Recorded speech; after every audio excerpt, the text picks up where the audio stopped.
आज मैंने new Hindi movie Pippa का टीज़र देखा। तो कैसा लगा पिप्पा का टीज़र? ऑनेस्टली अगर मैं कहूँ तो ये टीज़र मुझे काफ़ी एक्साइटिंग लगा, क्योंकि इस मूवी में जो स्टार कास्ट है, ईशान खट्टर है, मृणाल ठाकुर है, प्रियांशु पेन्नुली है, सोनी राजदान है, और इसका जो डायरेक्टर है एयरलिफ्ट, इससे पहले आप देखे होंगे अक्षय कुमार ने एक्टिंग किया था एयरलिफ्ट। वो मूवी बहुत ही क्रिटिकली बहुत ही पसंद आए थे क्रिटिक्स को, और ये मूवी बिजनेस भी अच्छा किया था। इस मूवी को जो डायरेक्ट किए थे राजा कृष्ण मेनन ने, वही इस पिप्पा मूवी को डायरेक्ट कर रहे हैं, और इस मूवी का जो म्यूजिक है वो कंपोज कर रहे हैं ए आर रहमान। इस मूवी का जो स्टार कास्ट, डायरेक्शन कई और म्यूजिक सभी में बहुत ही एक पोटेंशियलिटी है और सभी बहुत ही बेहतरीन है। अगर इस मूवी का कहानी के बारे में बताया जाए तो बेसिकली ये 1971 यानी 1971 में भारत और पाकिस्तान के बीच में जो युद्ध हुआ था, भयंकर युद्ध हुआ था, तो ऐतिहासिक युद्ध था, उसी के बारे में है। इसी युद्ध से ही एक नया देश का जन्म हुआ था जिसका नाम है बांग्लादेश।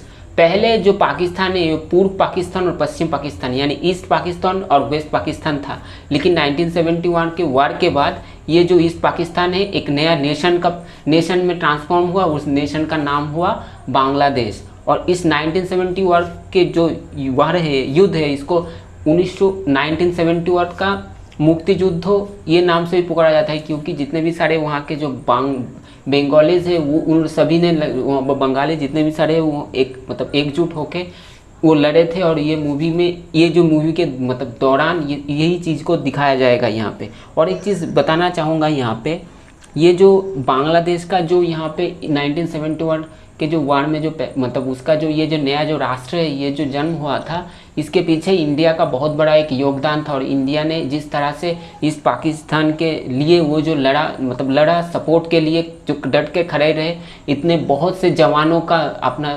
लड़ते लड़ते जो कुर्बान हुए, ये जो चीज़ें था, ये बहुत ही एक बहुत ही बड़ा हिस्टोरिकल इम्पोर्टेंस वाला चीज़ था। तो हिस्ट्री में, कोई भी वार हिस्ट्री में ऐसा नहीं है कि एक देश नया देश के लिए, नया देश तैयार होने के नया देश के लिए कोई लड़ रहा है, एक युद्ध हो रहा है जिससे एक नया देश जन्मेगा, इस तरह का। तो ये बहुत ही अच्छा लगा। और इस मूवी के टीज़र में जिस तरह से दिखाया गया है वो भी बहुत ही अच्छा था। अब इस मूवी का नाम है पिप्पा, तो सब कोई जानते नहीं है कि पिप्पा का मतलब क्या है। बेसिकली पिप्पा एक पंजाबी वर्ड है जिसका अर्थ होता है एम्प्टी घी का डब्बा, यानी कि घी का जो डब्बा होता है, टीन का जो घी का डब्बा है वो क्या होता है, टीन से बना हुआ रहता है घी का डब्बा, वो खाली जब रहता है पानी के ऊपर वो तैरता है।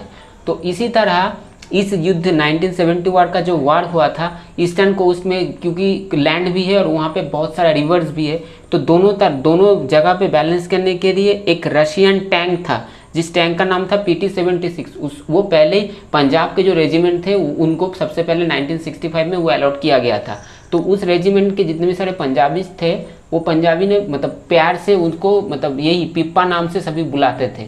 तो ये जो टैंक है, ये रशियन टैंक PT-76 इस युद्ध में 1976 के वार में बहुत ही एक इम्पॉर्टेंट एक एस्पेक्ट था। और इस युद्ध में, इस जो वार है, इसमें इंडिया के जीत में इस टैंक का बहुत महत्वपूर्ण एक रोल था। तो ये इसीलिए उसको प्यार से पिप्पा बोला जाता है। और इसी मूवी में वो भी एक इम्पॉर्टेंट पार्ट है, वो अच्छे से दिखाया जाएगा। अगर इस टीज़र के बारे में बताया जाए, सबसे पहला जो टीज़र मैंने देखा वहाँ पे ईशान खट्टर यहाँ पे एक लीड कैरेक्टर में प्ले कर रहे हैं, और उनका जो यहाँ पे एक्टिंग था मुझे एक काफ़ी अच्छा लगा। उनका जो डायलॉग डिलीवरी था, एक सीक्वेंस है जहाँ पे वो दौड़ते हैं, वो भी ठीक ठाक था। और मुझे ईशान खट्टर एज एक्टर बहुत ही प्रॉमिसिंग लगते हैं। इस कैरेक्टर को वो कैसे जस्टिस करते हैं, यही देखने की चीज़ है। जब ये ट्रेलर आएगा और बेहतर समझ में आएगा। और हाँ, इस मूवी को लेके मेरा बहुत एक्सपेक्टेशन है कि अगर सही तरह से अगर इस मूवी में अगर ईशान खट्टर एक्टिंग करते हैं तो वो उनके कैरियर के लिए बहुत बड़ा एक लैंडमार्क होने वाला है। उनका ये कैरेक्टर जो है एक लैंडमार्क बन के रहेगा। इसके साथ साथ मृणाल ठाकुर एक छोटा सा सीक्वेंस में वो दिखे और उनको वो भी काफ़ी ग्लैमरस लगी। इसके साथ साथ सोनी राजदान भी प्रॉमिसिंग लग रहे थे, और प्रियांशु पेन्नुली और एक कैरेक्टर यहाँ पेन्नुली और एक कैरेक्टर किए थे। वो जो कैरेक्टर था वहाँ पे वही जो आर्मी का वन ऑफ द लीडर्स थे, तो वो भी अच्छा लगे। और उनका जो वो जैसे इंस्ट्रक्शन दे रहे थे वो भी काफ़ी सही लगा मुझे। ओवरऑल इस मूवी का जो म्यूज़िक है और बैकग्राउंड म्यूज़िक है वो कंपोज किया है ए आर रहमान जी ने। और ए आर रहमान का जो म्यूज़िक को लेकर नया कुछ बोलने का है नहीं। इस मूवी में एज ए बैकग्राउंड म्यूज़िक में एक छोटा सा गाने का एक ग्लिम्स हम लोगों को सुनाई देता है, वो काफ़ी एंटरटेनिंग है। और इस जो सिचुएशन है, सिचुएशनल जो सॉन्ग है, पेट्रियोटिक सॉन्ग के तौर पे ये बहुत ही अच्छा लगेगा आपको सुनने में। तो ओवरऑल इस मूवी का स्टार कास्ट, इसका डायरेक्टर, इसका म्यूज़िक डायरेक्टर, सब कुछ, कहानी, सब कुछ बहुत ही बढ़िया है।